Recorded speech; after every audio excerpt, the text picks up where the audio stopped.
अस्सलाम वालेकुम dear students, उम्मीद है आप सब खैरियत से होंगे। आज हम लोग अपने थर्ड पार्ट्स ऑफ स्पीच को स्टार्ट करेंगे विच इज़ वर्ब।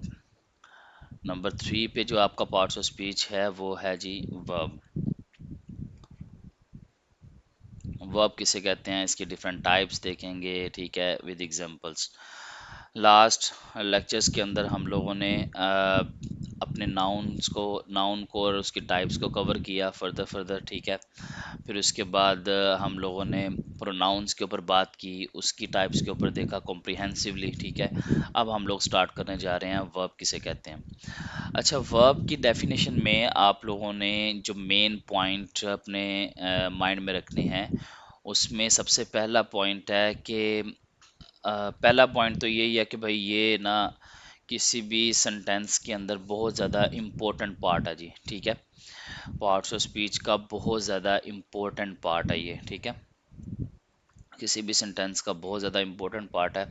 अदरवाइज अगर हम लोग ये वर्ब ना यूज़ करें तो वो जो ग्रुप ऑफ वर्ड्स होंगे ना, ग्रुप ऑफ वर्ड्स होगा वो जस्ट एक फ्रेज कहलाएगा, वो एक कंप्लीट मीनिंग नहीं देगा, ठीक है। वो जस्ट एक फ्रेज कहलाएगा। अच्छा, अब देखते हैं जी वर्ब बेसिकली होता क्या है। ये किसी भी सेंटेंस में एक्शन एक्शन को शो करता है, ठीक है, एन एक्शन। या ये क्या करता है जी, अकरेंस को शो करता है,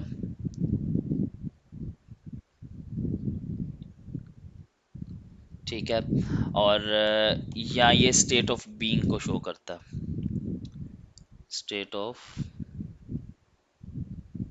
बीइंग को शो करता है, ठीक है।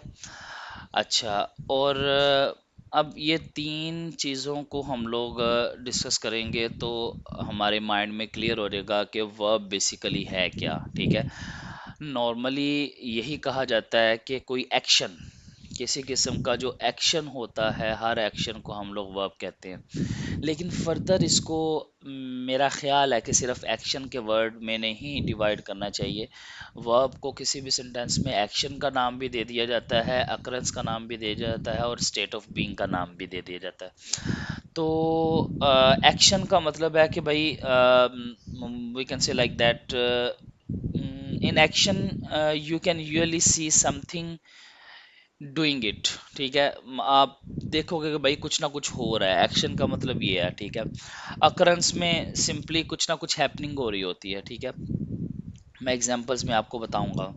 और स्टेट ऑफ बीइंग के अंदर आप बता रहे होते हो कि या state of being describes what something is और हाउ इट इज, ठीक है।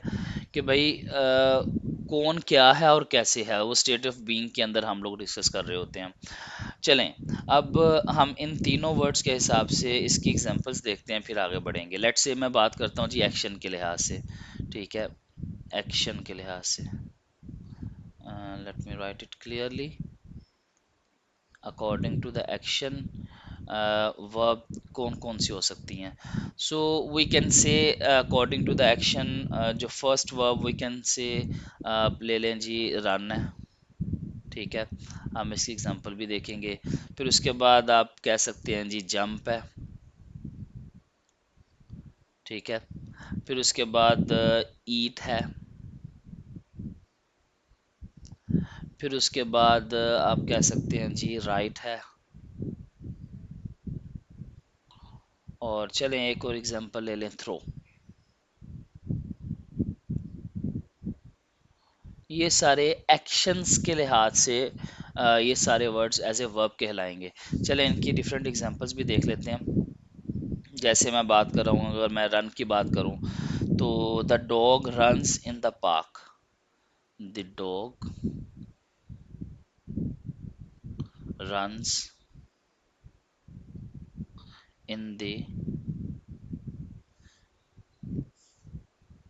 The park. अब यहाँ पे अगर आप देखें कि ये जो रन वर्ड है ये आपके पास वर्ब है, ठीक है।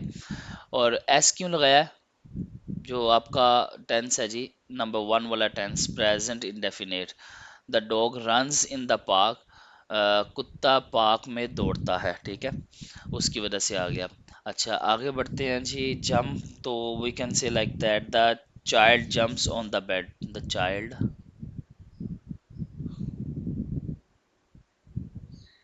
Jumps on the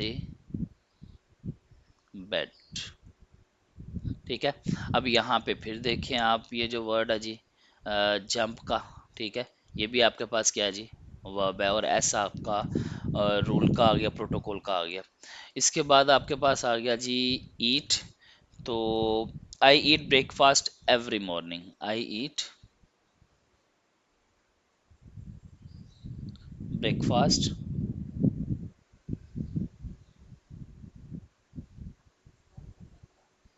every morning, every morning, कि भाई मैं हर रोज सुबह नाश्ता करता हूँ, ठीक है।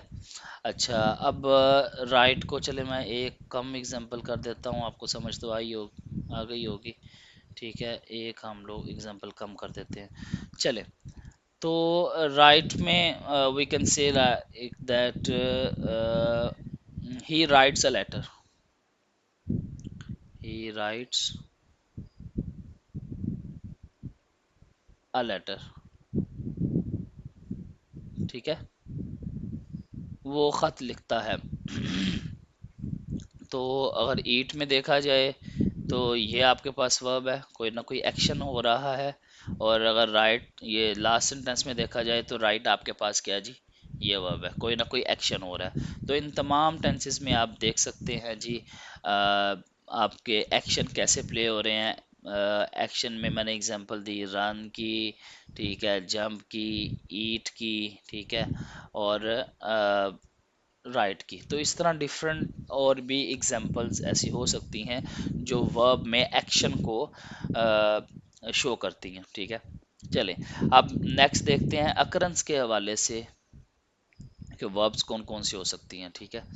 तो अकरेंस के हवाले से हम देख लेते हैं जी,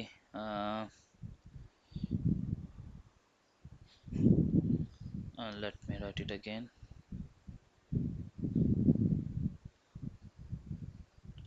अकरेंस के हवाले से चलें, थोड़े एग्जांपल्स देखते हैं, लेट्स से पहले example we can say rain, ठीक है।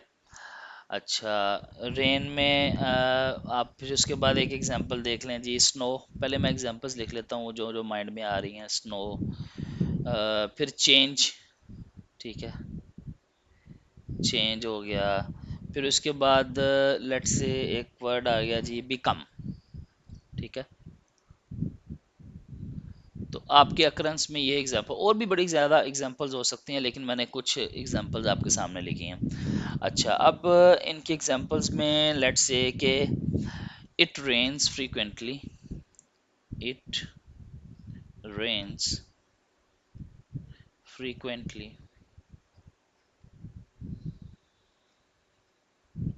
it rains frequently in the spring, in the spring, इस स्प्रिंग के मौसम में बड़ी तेजी के साथ फ्रीक्वेंटली बारिश हो रही है, और यहाँ पे रेन्स आएगा, इट रेन्स, ठीक है। अच्छा अब यहाँ पे देखें कि बारिश, बारिश का होना, अक्कर होना, अकरेंस को शो कर रहा है, ठीक है। तो ये आपके पास क्या होगी, वर्ब होगी, ठीक है। इसी तरह ही स्नो के अंदर it snows in the winter, it snows, let me change the colour, it snows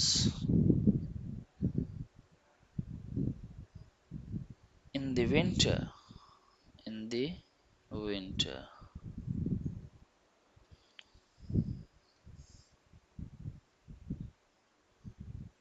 ठीक है। अब यहाँ पे देखें, ये स्नो भी किसको शो कर रहा है जी, ये स्नो सालाबारी होना, बर्फबारी होना, ठीक है। तो ये स्नो अकरेंस को शो कर रहा है, कुछ होने को शो कर रहा है, ठीक है। तो इसको हम स्पेसिफिकली एक्शन नहीं कहेंगे, ठीक है।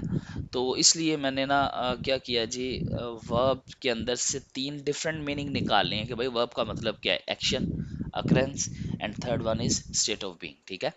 अच्छा, अब चेंज के हवाले से अगर देखा जाए तो we can say like that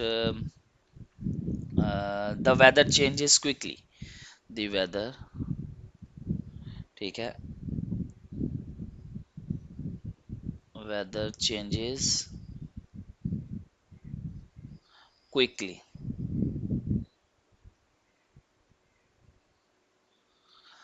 the weather changes quickly, ठीक है। तो अब यहाँ पे भी आप देख लें जी, आपके पास जो चेंज का वर्ड है ये भी एक अकरेंस को शो कर रहा है कि भाई जो मौसम है ना वो तेज़ी के साथ चेंज हो रहा है, ये अकरेंस है, ठीक है। तो ये भी आपके पास क्या कहलाएगा जी, एक वर्ब कहलाएगा। फिर एक और एग्जांपल देखते हैं जी, जैसे बिकम, ठीक है। तो we can say like that the caterpillar the caterpillar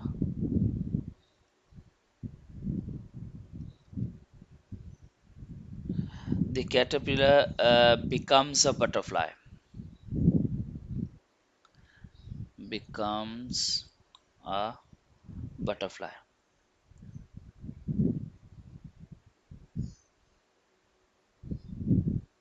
ly, butterfly.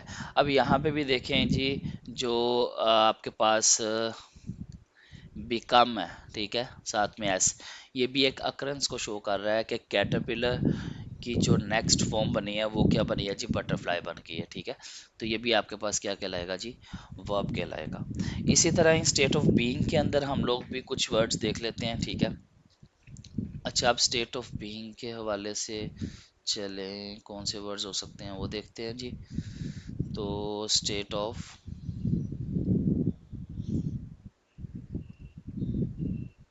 Being, state of being के अंदर we can say like that एक बहुत बड़ी वर्ब है जी, बी, ठीक है। फिर आप कह सकते हैं जी सीम, लगना, ठीक है। और फिर आप कह सकते हैं जी इट कैन बी अपीयर,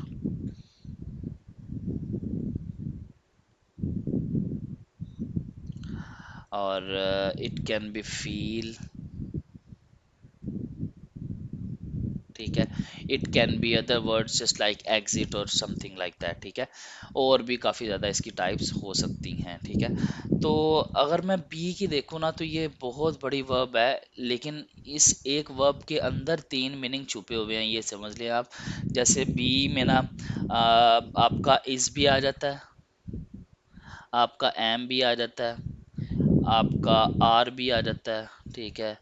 आपका वाज भी आ जाता है, ठीक है, आपका वर भी आ जाता है, ठीक है। इस तरह जितनी आप कह लें कि जो जिन वर्ड्स को आप हेल्पिंग वर्ब के तौर पे यूज़ करते हैं वो आपकी बी कैटेगरी में वर्ब्स के तौर पे आ जाती हैं, ठीक है।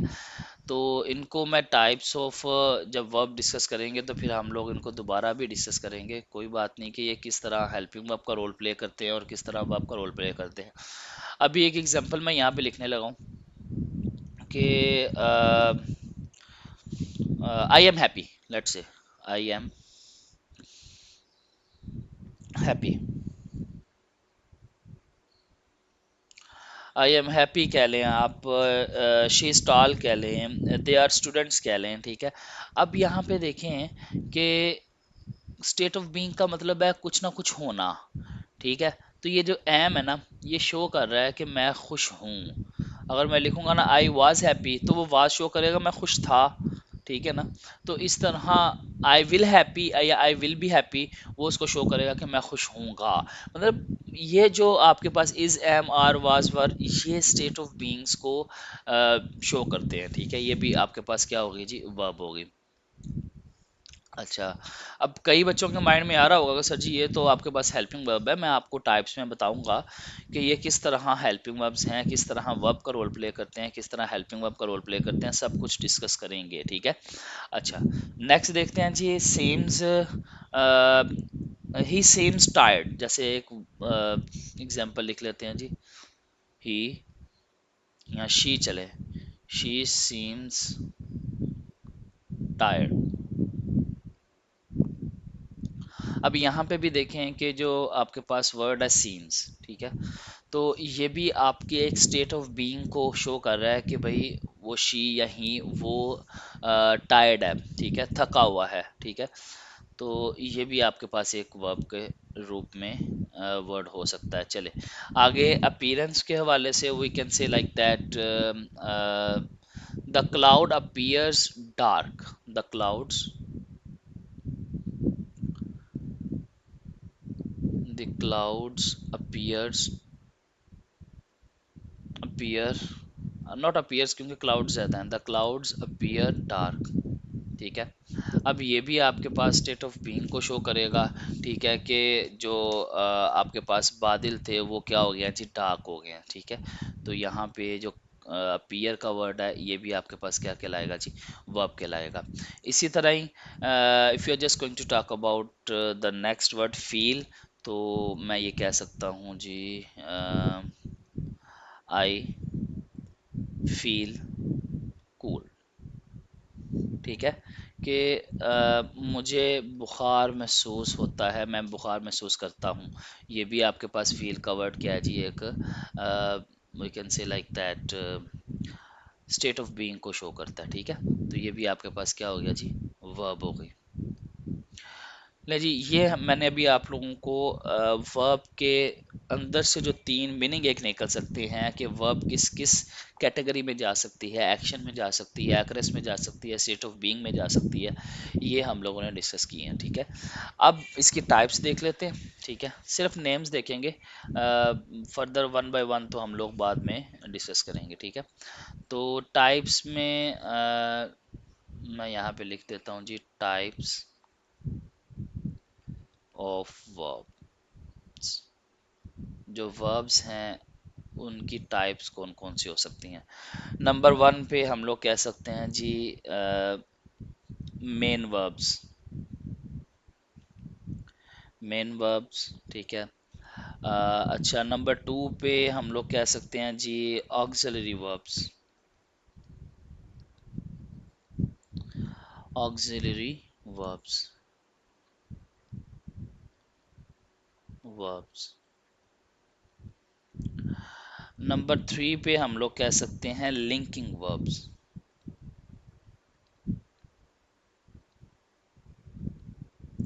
Late me write it again, linking verbs.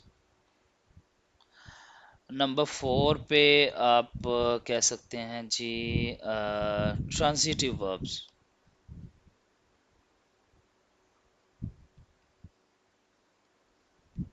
Transitive verbs.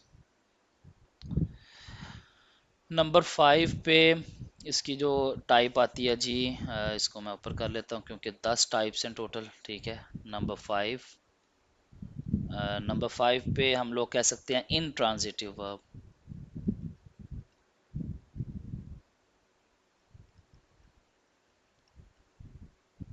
In transitive verbs, ठीक हो गया। नंबर सिक्स पे we can say like that phrasal verbs,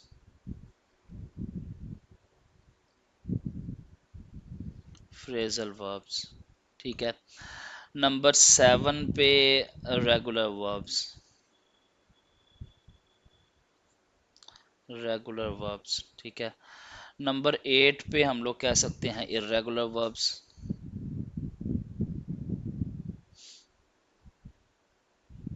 irregular verbs. अच्छा जी, नंबर नाइन पे we can say like that static verbs. अच्छा, in verbs के और भी डिफरेंट नेम्स हैं, वो भी हम लोग जब फर्दर फर्दर इनको डिस्कस कर रहे होंगे तो फिर आपको बताऊंगा ठीक है, अभी स्टैटिक वर्ब्स आ गई, ठीक है। और नंबर 10 पे लास्ट जो टाइप आ जाती है आपके पास, डायनामिक वर्ब। डायनामिक वर्ब्स, ठीक है। तो ये थी आपके पास टाइप्स। आई होप कि आप लोगों को समझ आई होगी। इंशाल्लाह ताला अज़ीज़ इससे आगे हम लोग नेक्स्ट क्लास में देखेंगे। अल्लाह हाफिज़।